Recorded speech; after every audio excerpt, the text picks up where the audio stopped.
이제 계속해서 우리 신구약 중간사, 구약과 신약 그 중간의 역사에 대해서 우리가 좀 살펴보고 있는데, 두 주에 걸쳐서 지난주 그리고 이번 주 우리 함께 보시게 됩니다. 이 성경의 연대기적인 흐름, 우리가 그 흐름을 좀 파악해 볼 수 있어야 되겠죠. 출애굽 시기부터, 아니 그 이전으로 보자면 족장 시대가 되겠죠. 또 출애굽 시대, 그 다음에 또 광야 시대, 그리고 정복 시대, 사사 시대, 왕정, 통일 왕정, 또 분열 왕정, 그 왕정 시대가 되겠죠. 그 다음에 바벨론 포로기, 그리고 또 포로 귀환 시기, 뭐 이렇게 말이죠. 그리고 포로 귀환 시기 그 이후부터가 세례 요한이 올 때까지, 예수님 오실 때까지, 그때가 바로 이 신구약 중간기다. 보통 400에서 450년 이렇게 되죠.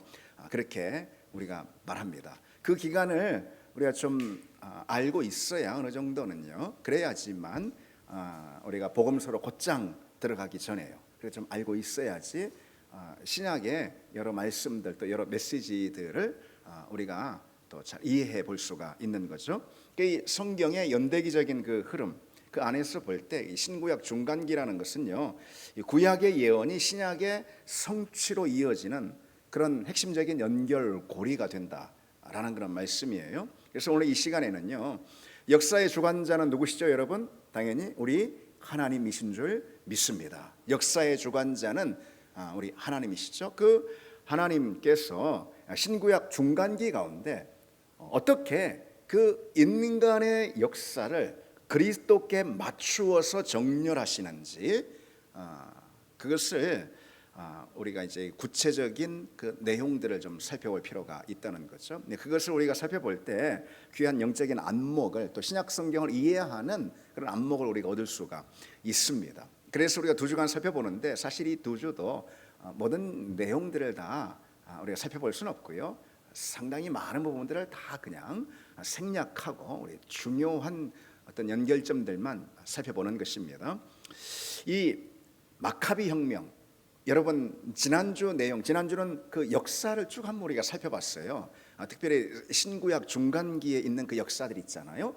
그 내용들을 좀 살펴봤습니다. 여러분들에게는 다소 낯설 수가 있는데, 예수님 오시기 한 150년에서 100년 그 전쯤 있잖아요.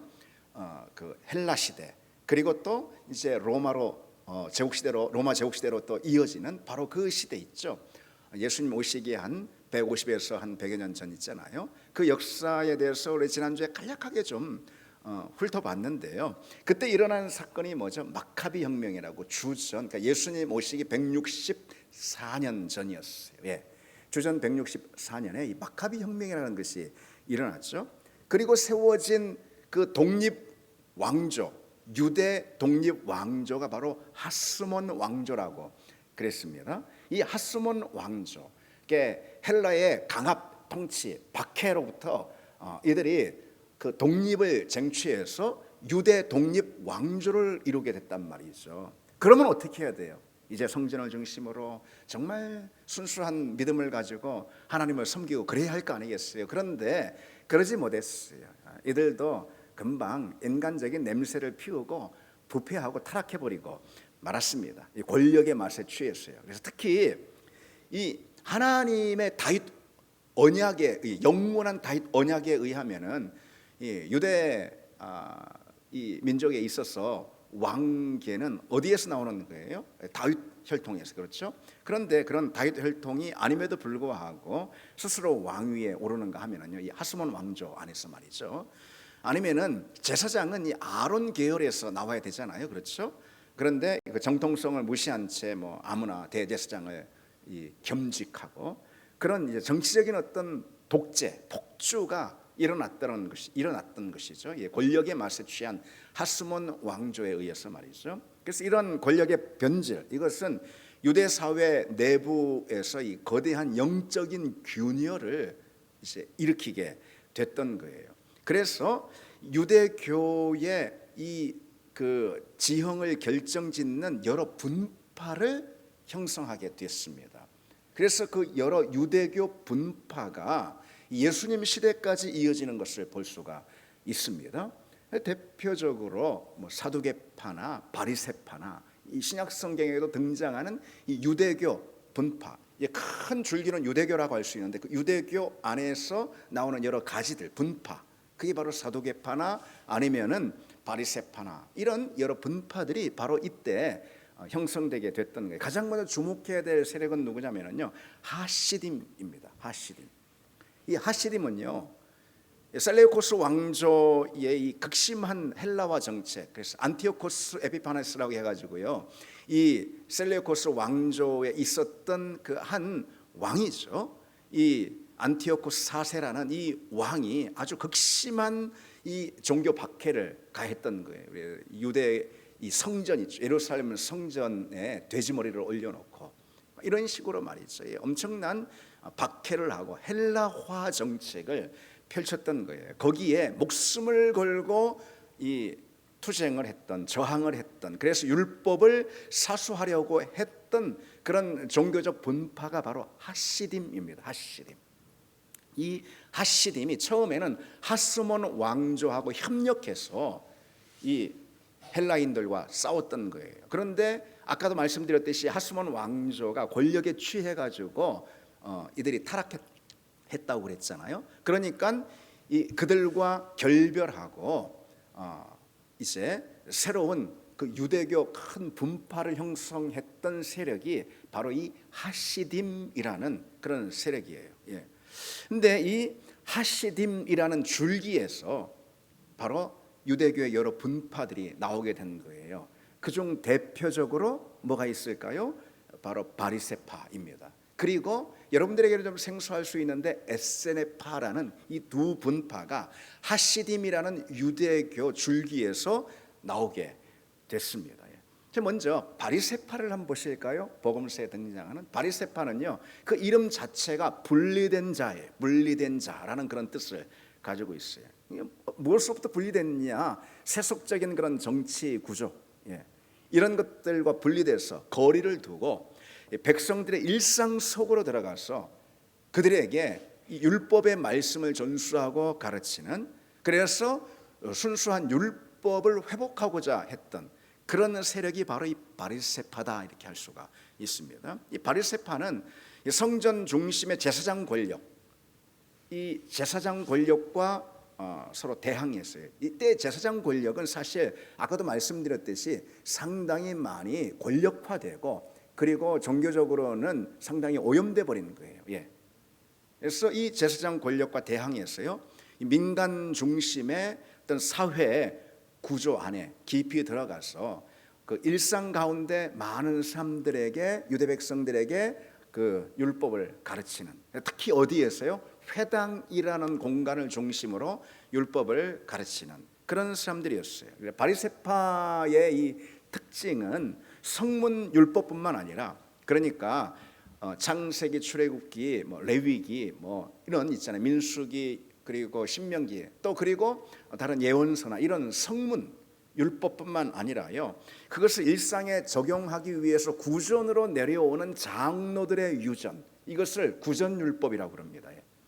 이 장로들의 유전도 이들은 중요시 여겼습니다. 사실 그것이 우리 주님으로부터 책망을 받은 것이죠. 그래서 너희들이 장로의 유전을 따른다 그러면서 말이죠, 이들이 바로 성문율법 있잖아요. 우리가 가지고 있는 구약 성경을 말한다고 볼 수 있어요. 그것뿐만 아니라 장로들에 의해서 구전된 구전율법도 이들은 중요시 여겼기 때문에 그런 거죠. 그런데 이 구전율법이 세세한 어떤 형식적이고 종교적인 규율들을 많이 그 안에 담고 있는 거였어요. 그래서 의와 진리를 드러내는 그것에 초점이 있는 이 성문율법, 다시 말해서 율법서죠.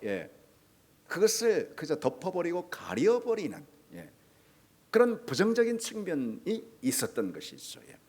자, 그게 바로 바리새파입니다. 좀 더 많은 설명이 필요한데 이 정도로만 가름하겠습니다. 반면에 아까 하시딤이라고 그랬잖아요. 유대교의 큰 줄기 하시딤, 거기서 바리새파라는 분파가 나왔는데 또 한편 에세네파라는 분파가 거기서 나왔어요. 이들은 상당히 급진적이고 그리고 금욕주의적인 그런 세력이라고 할 수가, 그런 종교 세력인 거죠. 이 이 에스네파는요, 예루살렘 성전의 제사장들이 완전히 타락해가지고 그곳에서 드려지는 제사는 오히려 하나님을 못 오가는 거다. 예. 아까도 뭐라고 말씀드렸습니까? 이 하스몬 왕가 있잖아요. 이 헬라인들을 다 몰아내고 주전 한 그 160년 경에 해가지고요 몰아내고, 예, 하스몬 왕가 독립된 그런 유대 왕조를 이뤘다고 하지 않았습니까? 독립국가죠. 예. 그런데 이 하스몬 왕가가 권력에 취해가지고 성전 권력도 독점하고 정치 권력도 독점하고 뭐 이랬단 말이죠. 예. 그러니 그들을 통해서 나온 그런 제사장 권력들이 드리는 그런 성전 제사는 의미가 없다. 그건 오히려 하나님을 못 오가는 거지. 그러면서 이들이 그들과 대항하면서요 유대 광야로 이들이 나갑니다. 그래서 상당히 금욕주의적이고 아주 급진적인, 그래서 유대 광야의 쿰란이라는 곳을 특별히 중심으로 삼아서 거기서 이주해서 공동체 생활을 이들이 합니다. 하나님께서 언젠가 이런 상황을 끝장내고 이런 상황에 파국을 주시고 하나님이 아주 급진적인 새로운 하나님 나라를 가져오실 거다. 그런 종말론에 사로잡혀 있었던 사람들이었어요. 그래서 이들이 아주 에스네파는 철저한 어떤 정결의식이나 재산 공유, 독신주의 이런 것을 고수하면서요 폐쇄적인 공동체 생활을 했습니다. 이 바리새파는 성경에 나오는데 이 에스네파는 신약성경에 등장하지 않는 이유가 무엇일까? 아마도 그것은 바리새파 같은 경우는 유대인의 이 일상생활 가운데 이들이 파고들어서 특별히 회당이라는 어떤 그 공적인 장소를 중심으로 유대인들과 이들이 서로 그 소통을 하지 않았습니까? 일반 백성들과. 그러다 보니까 이들은 예수님과 어떤 적대적인 관계를 가질 수밖에 없었고, 바리새인들은. 그러니까 이 바리새인들이 성경에 등장했던 것이고, 에스네파는 저 유대 광야 아주 고립된 그 쿰란이라는 그런 지역, 그 광야를 중심으로 이들이 폐쇄된 생활을 하고 있었기 때문에 이들의 이름이, 세력의 이름이 성경에 등장하지 않았을 거다. 이런 추측을 해볼 수가 있습니다. 자, 그리고 그런 하시딤 계열의 분파들이 있죠. 다시 말해서 에스네파하고 바리새파를 말하는 건데요. 그들과는 정반대, 사뭇 그 완전 반대 측면에 있었던 또 다른 세력이 있었는데, 그들이 바로 여러분들이 아시는 사두개파라고 할 수가 있습니다. 이 사두개파는 스스로 다윗과 솔로몬 시대의 대제사장인 사독이 그 시절 대제사장이었죠. 그러니까 이들이 있었던 때에서 무려 1000년 전을 일컫는 건데, 다윗과 솔로몬 시대면은 그때 시대의 이 사독이란 대제사장 그 후손임을 이들이 자처했습니다. 그래서 사두개파다라고 말하는 것이죠. 그러면서 이 사두개파는 예루살렘의 귀족 그리고 또 고위 제사장 가문들을 이루고 있었던 거예요. 사실 정치적인 또는 종교적인 권력을 이들이 사두개파가 독점하고 있었던 거예요. 특별히 이들은 모세 오경만을 정경으로 인정할 수 있는 성경이죠. 그렇게 받아들였습니다. 창출레민신 그것만 성경이야 이렇게 받아들이면서 특별히 성전 권력을 독점하고 있었습니다. 그러면서 이 사두개파가 사실 로마 권력에 이들이 아부하고, 로마 권력으로부터 이들이 또 대제사장 또는 제사장의 권한을 부여받고, 이런 시절이 바로 예수님 시절이었던 것이죠. 그러니까 사두개파는 성전 중심으로 해서 종교 권력을 형성하고 있었고, 바리새파는 회당 있죠. 회당으로 밀려나긴 했지만 그 회당 중심으로 민간에 깊이 들어가서 유대 백성들과 교감하고 있었던, 특별히 율법을 가지고 종교적으로 교감하고 있었던 그런 분파가 바로 바리새파였던 것이죠. 이 사두개파, 바리새파 그리고 또 특히 에스네파, 이런 유대 분파들이 당시, 다시 말해서 예수님 당시죠. 예수님 당시 많은 여러 가지 영적인 영향력을 미치고 있었던 거죠. 그 점을 우리가 그래도 좀 기억하고, 그 점에 대한 이게 전체적인 개요는 그래도 우리가 알고선 우리가 신약 성경을 읽으면은 우리에게 큰 도움이 또 되리라 생각을 합니다. 어쨌든 이러한 하시딤 계열의 분파들, 그리고 또 그 정반대에 있었던 이 사두개파, 이런 그 사람들로 인해서 여러 가지 영적인 종교적인 영향이 미치고 있었던 시대가 바로 이 신구약 중간기, 그러니까 예수님이 오시기 100에서 150년 전부터 예수님 오시는 그 시대까지 이어졌던 그런 영적인 분위기다라고 우리가 이해할 수가 있습니다. 그처럼 이제 주전 1세기라고 할 수 있는데 1세기의 유대 땅에서는 주전 1세기죠. 유대 분파가 정치적으로 종교적으로 서로 경쟁을 하고 있었던 그런 시기였습니다. 그런 가운데 주전 63년에 로마의 폼페이우스라는 장군이 이 예루살렘을 점령하게 됩니다. 바야흐로 로마 제국의 시대가 열리게 된 것이죠. 이제 헬라 시대가 끝나고 로마 제국의 시대가 열리게 된 거예요. 그 모든 어떤 그 연대기는 제가 지난주에 간략하게 다 소개를 여러분들에게 드렸습니다. 자, 그 가운데 로마의 권력에 기대어서요, 유대 사회의 새로운 통치자로 부상한 한 가문이 있는데 우리가 그 가문에 주목할 필요가 있습니다. 다시 말해서 헤롯 가문입니다. 그러니까 신약 시대를 다시 말해서 복음서를 우리가 이해하고자 한다면은 하시dim 계열의 유다 분파와 사두개파를 이해 좀 해야 되고, 그리고 당시 그 왕좌를 차지하고 있었던 헤롯 가문에 대한 이해가 좀 우리가 있어야 합니다. 분파에 대해서는 금방 말씀드렸고, 이 당시 권력자인 헤롯, 또 헤롯 가문에 대해서 간략하게 좀 보시면은요, 이 헤롯은 그 에돔 출신이에요. 이두메라고 했어요. 헬라어로는 이두메가 되겠죠. 이 에돔 출신이었지만은요, 유대 왕이 될 수가 없잖아요. 그래서 그렇지만은 아주 탁월한 정치적인 수완을 가지고 로마 황실의 인정을 받았어요. 유대 지역을 통치해야 하는 그런 통치자가 됐던 거예요. 이 헤롯 대왕은 이 일대 왕을 헤롯 대왕이라고 그렇게 명칭을 그렇게 말합니다. 뭐 훌륭한 왕이라 대왕이라 그런 것이 아니고 일대라서 그렇게 말합니다. 이 헤롯 대왕은 아주 잔혹한 독재자였습니다. 이 헤롯은 자신의 왕위를 위협한다고 판단이 되면은 뭐 여지 없어요. 이두메 출신이 유대인들을 다스리니까 유대 땅에서 말이죠. 에돔 출신인데, 그러니까 로마 황제 인정을 받아가지고 이제 로마 제국 식민지 시대이니까 지금, 그러니까 황제 인정을 받아가지고 유대 땅을 다스린단 말이죠. 그러니까 이 끊임없이 어떤 이 권력에 대해서 어떤 불안한 마음을 가졌던 거예요. 그러니까 자기 권력에 뭐 조금이라도 누수가 나거나 도전하는 사람이 있을 것 같으면은 낌새만 있어도 어마어마한 잔인한 폭력을 행했습니다. 그 희생자 가운데 심지어 그가 제일 사랑했던 아내도 있었고요. 아내가 여러 명이었거든요. 그런데 그중 그가 제일 사랑했던 아내도 그가 아주 가차없이 처형해 버립니다. 그래서 그 아내가 바로 마리암네인데, 그 마리암네가 낳은 아들, 세 아들, 자기 아들이잖아요. 헤롯의 자기 아들 셋도 그냥 처형해 버립니다. 아주 그런 포악한 사람이었던 거예요.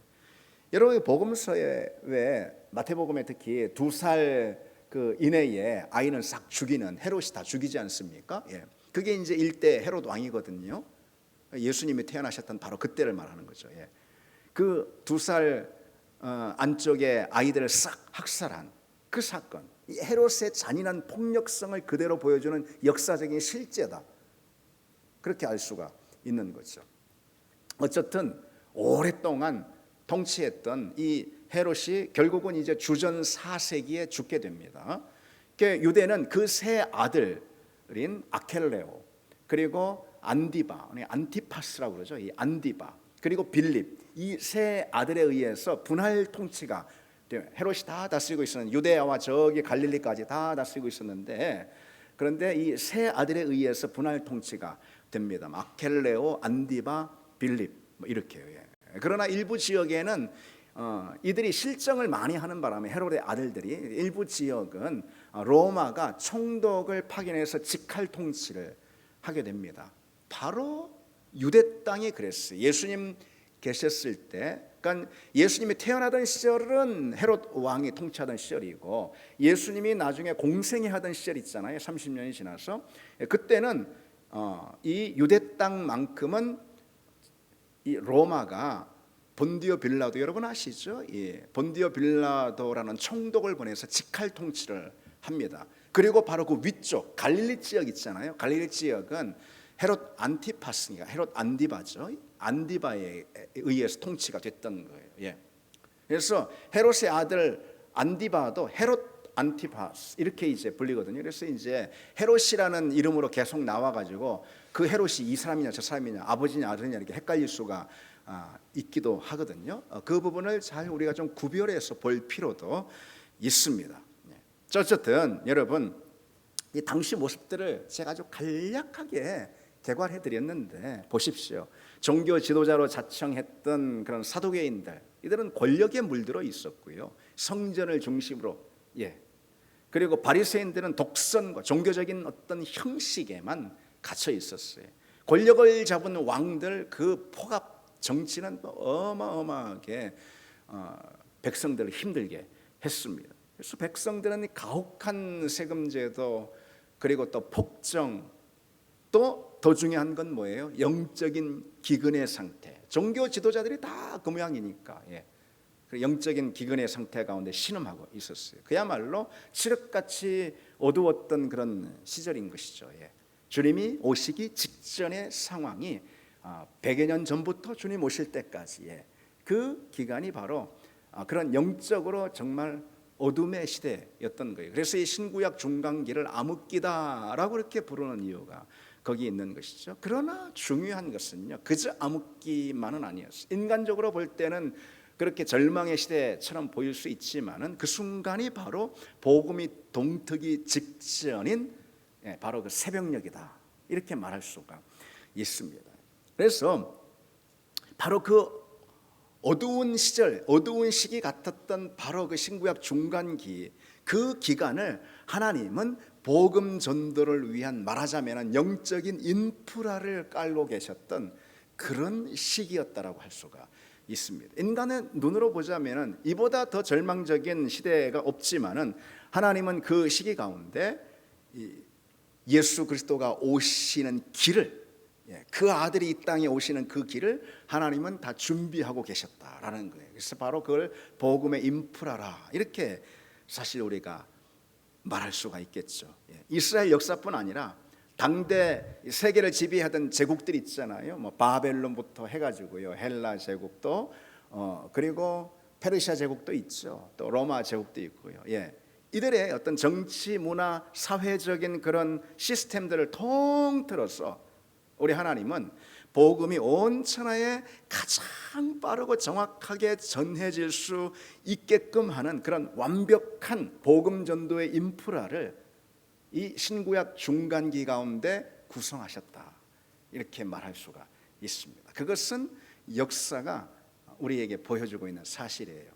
특별히 하나님이 그 아들 예수 그리스도를 이 땅에 보내시고 그로 인해서 복음이 온 만방에 전해지도록 하는 그런 복음의 인프라로 준비하신 것이 특히 세 가지가 있습니다. 그 세 가지를 여러분 좀 기억해 두시기 바랍니다. 첫 번째로 그것은 유대인 디아스포라라고 할 수가 있습니다. 이 유대인 디아스포라는 여러분 뭔지 아시죠? 바벨론에 의해서 이 남유다가 주전 586년에 멸망하지 않습니까? 그리고 이 바벨론의 식민지 정책에 의해서 유대인들이 지중해 연안 각국으로 흩어지게 됐던 거예요. 그래서 지중해 연안의 각 성읍과 도시마다 유대인들이 거주하게 됐던 거예요. 예수님 오시기 전까지 무려 500여 년 동안. 그러면서 그들이 거주했던 그 지중해 연안의 각 도시마다 이들은 회당을 지었습니다. 회당을 짓고, 그러니까 유대인 20세 이상의 남자 10명만 있으면은 회당을 구성하고 회당이라는 공간을 통해서 이들이 율법의 말씀을 나누고 기도하고 다음 세대에게 그것을 또 신앙을 전수하고 이런 유대인 디아스포라라고 그러죠. 그렇죠? 디아스포라 흩어진 그런 사람들 유대인 디아스포라라고 그러죠. 또 그들이 만들고 형성한 회당과 회당의 시스템 종교 시스템이라고 할 수가 있죠. 바로 그것이 하나님이 예수 그리스도 복음이 오기 전에 준비해 놓으신 그런 인프라라 이렇게 말할 수가 있습니다. 그것은 복음 전파를 위한 하나님의 어떤 치밀한 어떤 연결망이 되었습니다. 훗날 사도 바울이 여러분 사도행전을 꼼꼼히 읽어보시면요, 다 바울이 회당을 중심으로 복음을 전하는 걸 볼 수가 있어요. 어디를 가든지 회당이 없는 것도 물론 있었어요.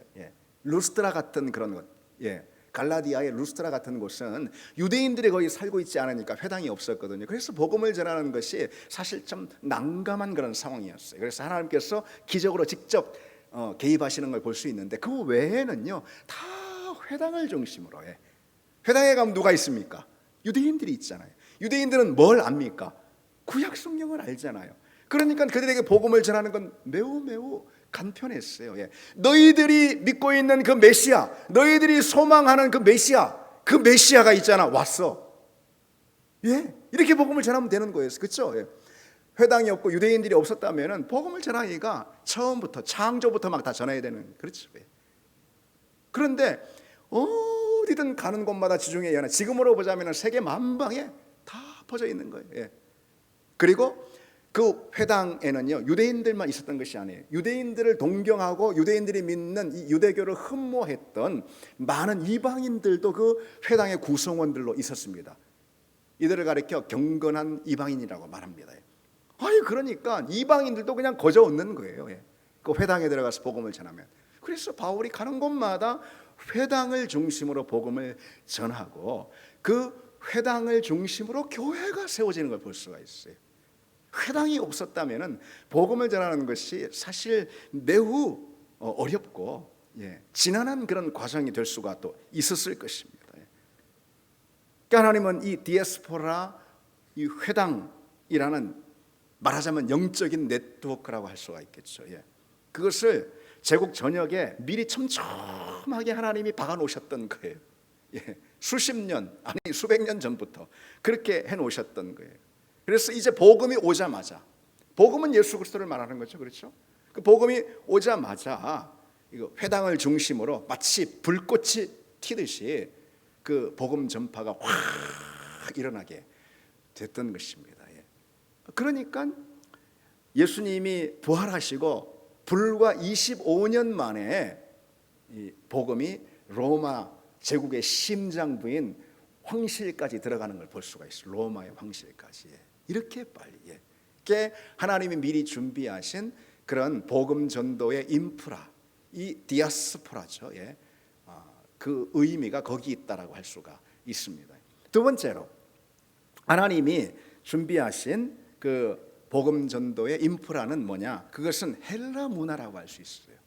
헬레니즘 문화, 헬라 문화에 이 헬라 문화의 특별히 단일 언어권이라고 할 수가 있습니다. 여러분 주전 332년 또는 뭐 그 어간에 있잖아요. 이 알렉산더 대왕이라고 불리죠. 이 알렉산더 대왕이 전 세계를 정복하잖아요. 심지어 페르시아 원정, 페르시아까지 다 정복하잖아요. 그래서 이 지중해 세계, 뭐 심지어 아시아죠, 페르시아 전체까지 있잖아요. 예수님이 오시기 전 한 300여 년 전이죠.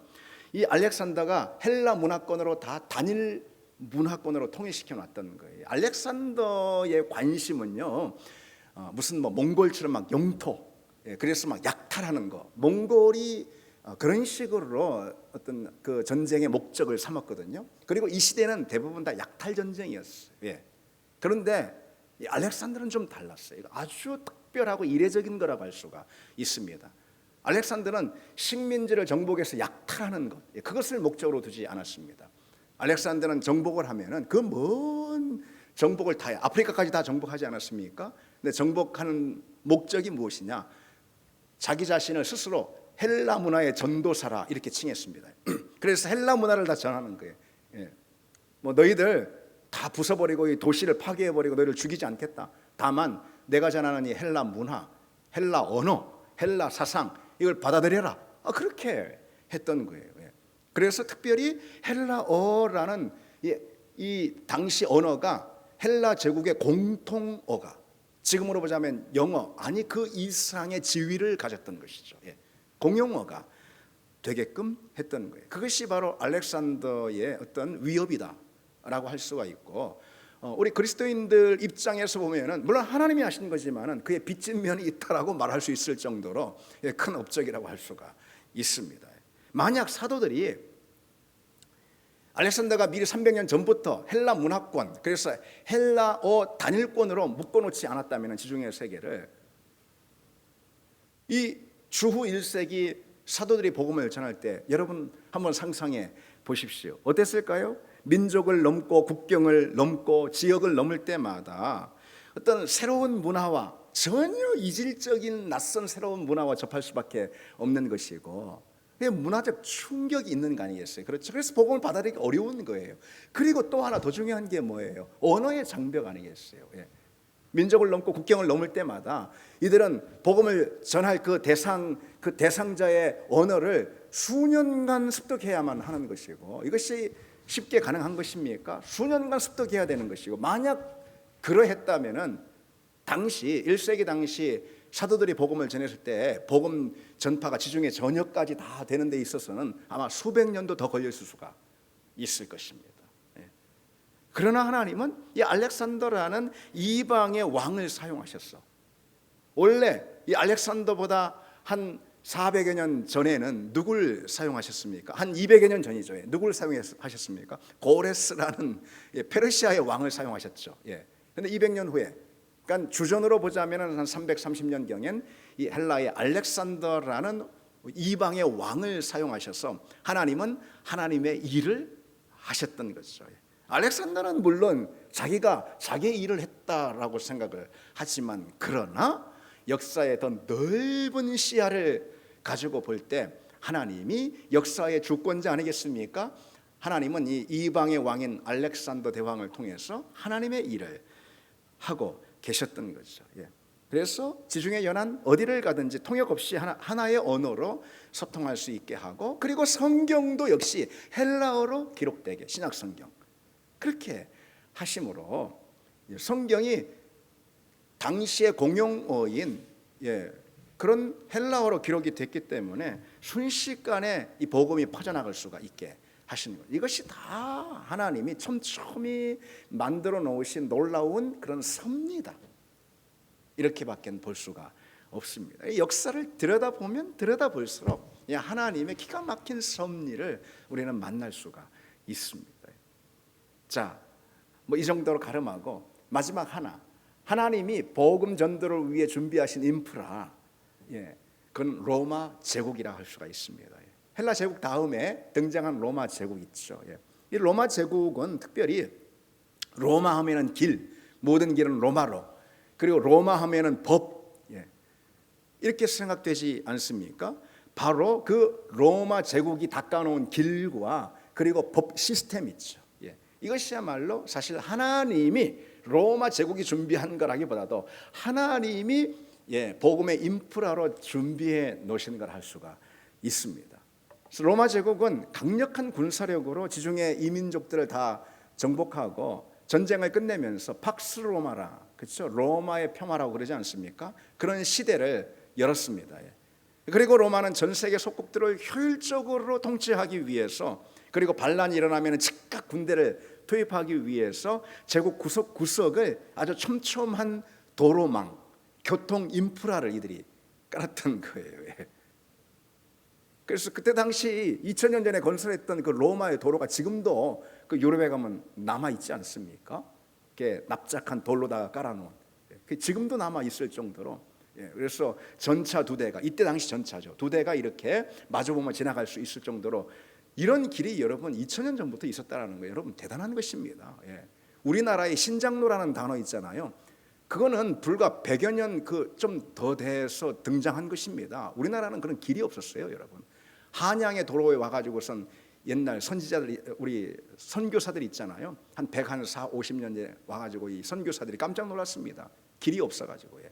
근데 2000년 전에 이런 전차 2대가 비켜 지나갈 정도의 이 길을 로마 제국 지중해 연안 전체 쭉 촘촘히 깔아놨다는 거예요. 이건 참 엄청난 어마어마한 그런 작업인 것이죠. 로마는 자신을 위해서 그 길을 놓았겠죠. 통치자의 권력 유지를 위해서 그 길을 만들었겠죠. 그러나 계속해서 반복하듯이 역사의 주인은 누구입니까? 하나님이시죠. 그 하나님이 하나님의 목적에 맞게 그것을 사용하시는 것입니다. 하나님은 그 길을 복음을 달리는 그런 인프라로 사용하시는 거예요. 황제의 군단이 밟고 지나간 바로 그 다음에 이번에는 복음을 든 사도들이 그 길을 밟고 하나님의 복음을 전했습니다. 제국 전역을 촘촘히 잇는 이 도로 덕분에 제자들은 사방으로 뻗어나가면서 주의 복음을 전했던 것이죠. 게다가 로마의 아주 그 잘 짜여지고 엄격한 그런 법률 체제 있잖아요. 로마 하면 법이 떠오르거든요. 이 법 체계, 특히 그 법 체계로 인해서 보호를 받는 사도 바울의 로마 시민권 있잖아요. 이것이 아주 또 복음 전도에 주요하게 사용된 걸 볼 수가 있어요. 여러분, 이때 당시에는 아무래도 2000년 전 로마의 법 체제가 잘 갖춰졌다 하더라도 참 이 야만의 시대 아니겠어요? 그렇죠? 그런데 그런 시대에 로마가 이 법 체제를 아주 엄격하게 확립해 놓은 그런 덕에요. 바울은 특히 로마 시민권을 가지고 있었잖아요. 그래서 그런 이 야만의 시대, 폭력 속에서도 이 전도자들의 신변이 보호받게 됐던 것이고, 그리고 이 복음이 제국의 심장부인 로마의 이 황제 앞까지 당당하게 들어갈 수 있는 그런 법적인 보호망이 되어졌던 것이죠. 그러니까 하나님이 다 준비해 놓으셨다, 이렇게 말할 수가 있습니다. 말씀드렸듯이 복음 전도의 인프라 있잖아요. 예수님이 오시는 길을 준비한 거죠. 그게 뭐죠? 유대인 디아스포라, 그리고요 헬라 제국의 단일 언어권, 단일 문화권, 그리고 로마의 교통 연결망과 법 체제, 이렇게 세 가지를 크게 들 수가 있습니다. 하나님은 그 모든 준비가 마침내 완성되었을 때 이 성경이 단 한 문장으로 바로 하나님이 모든 준비를 마치셨던 그 순간을 이렇게 기록하고 있는 거예요. 오늘 말씀 갈라디아 4장 4절 다시 한번 읽어볼까요? 다시 한번 보실까요? 4절만. 때가 참에, 같이요. 때가 참에 하나님이 그 아들을 보내사 여자에게서 나게 하시고 율법 아래에서 나게 하신 것은 때가 참에, 때가 참에. 이것은 단순히 시간이 흘러서 날짜가 됐다라는 것을 의미하는 것이 아닙니다.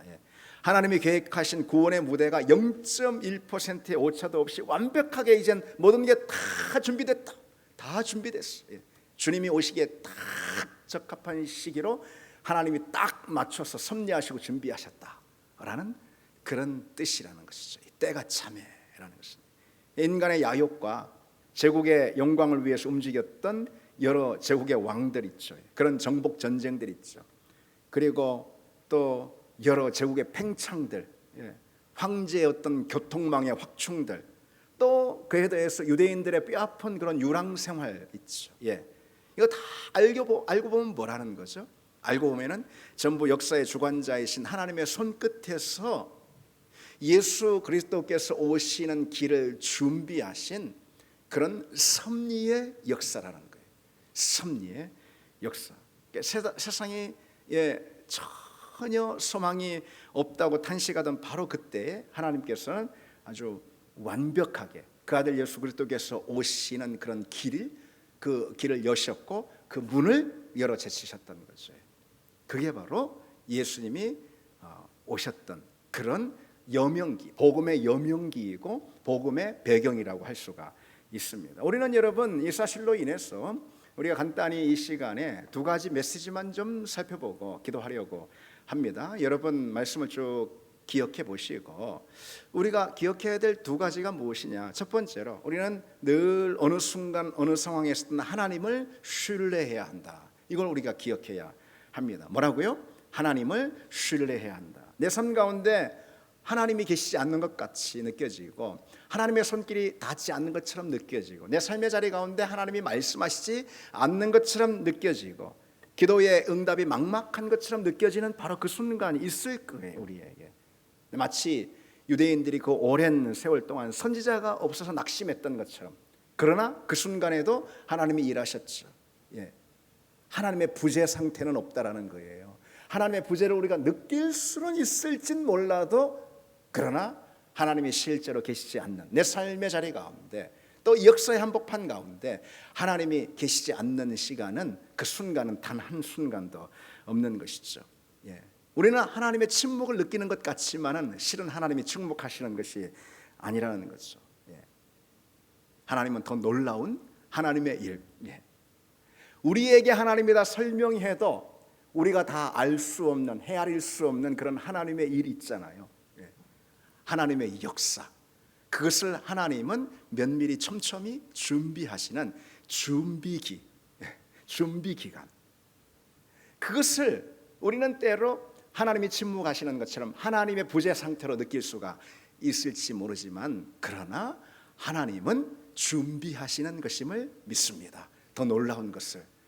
우리 개인을 위해서도 마찬가지예요. 우리 개인적으로도 하나님이 더 놀라운 것을, 더 은혜로운 것을, 우리에게 더 좋은 것을, God is good. 하나님은 선하신 분입니다. 따라서 하나님은 우리에게 좋은 것을 주시는 분입니다. goodness, 항상 우리에게 선한 것을 주시는 분이라는 거죠. 그것이 지금 당장 내 삶의 자리에 와닿지 않는 것 같을 때에도 하나님은 선하십니다. 그 하나님을 신뢰할 수 있는 그런 믿음을 다 갖기를 원합니다. 눈에 보이지 않아도 하나님은 삶의 무대 뒤에서 가장 우리에게 좋은 것을, 좋은 것을, 선한 것을, 또 가장 완벽한 것을 만들기 위해서 지금도 환경을 움직이시고, 지금도 상황을 만들어 가시고, 지금도 사람들을 변화시키시고 일하시는 그런 분이심을 믿습니다. 그래서 가장 좋은 결과를 우리 삶의 자리 가운데 내어주시는 분임을 믿습니다. 중요한 건 뭡니까? 중요한 건 그 하나님을 어느 상황에서든, 어두움이 느껴지는 그 상황에서든 우리는 신뢰하는 것입니다. 그 신뢰가 바로 하나님이 기대하시는 믿음이라는 것이죠. 두 번째, 하나 더 우리가 기억해야 될 것이 있다면 나에게 주신 자원을 돌아볼 줄 알아야 합니다. 여러분, 로마는요 군대를 위해서, 그리고 또 이 왕의 권력을 위해서 길을 닦은 거 아니겠어요? 법령을 준비한 거 아니겠어요? 헬라는 모든 족속들과 소통해서, 그래서 결국은 또 모든 그 족속들을 헬라화시키기 위해서 언어로 또 문화로 다 통일한 거 아니겠어요? 그들을 위해서. 그러나 하나님은 그 모든 상황들을 복음을 전하는 도구와 하나님의 인프라로 사용하셨다는 거예요. 우리가 이 점을 좀 기억해야 합니다. 오늘 나에게 주신 여러 자원들을 한번 보시기 바랍니다. 여러 좋은 환경들이 있을 수 있고, 여러 좋은 도구들이 있을 수 있고, 여러 많은 은사들과 재능들이 있을 수 있고, 나에게 주신, 하나님이 주신 시간이 있을 수 있고, 또 물질이 있을 수 있고, 또 여러 많은 것들이 있을 수가 있습니다. 우리 손에 쥐어진 그 모든 자원들 있죠, 모든 환경들, 그것은 그저 내가 만족하고 나로 행복하고 그러라고 주신 것이 아니라는 거예요. 무엇을 위해 하신 거죠? 하나님 나라를 위해서 우리에게 주신 자원이라는 것이죠. 내게 주신 모든 것, 하나님이 로마에게 주신 것, 하나님이 그리고 헬라에게 주신 것, 하나님이 페르시아에게 주신 것, 그 모든 것 있죠. 그것은 결국 그들을 위해 주신 거라기보다도 하나님 나라, 특별히 예수 그리스도 복음을 위해서 그들에게 주신 자원이었다라는 거죠. 우리 역시 마찬가지예요. 우리에게 하나님 어떤 자원을 주셨는지 여러분 돌아보시고, 그 자원이 하나님 나라를 위해서, 예수 그리스도 복음을 위해서 온전히 쓰일 수 있는 그런 헌신들, 그런 믿음의 고백들이 여러분 우리에게 있기를 바랍니다. 우리 같이 찬양하고 기도하겠습니다.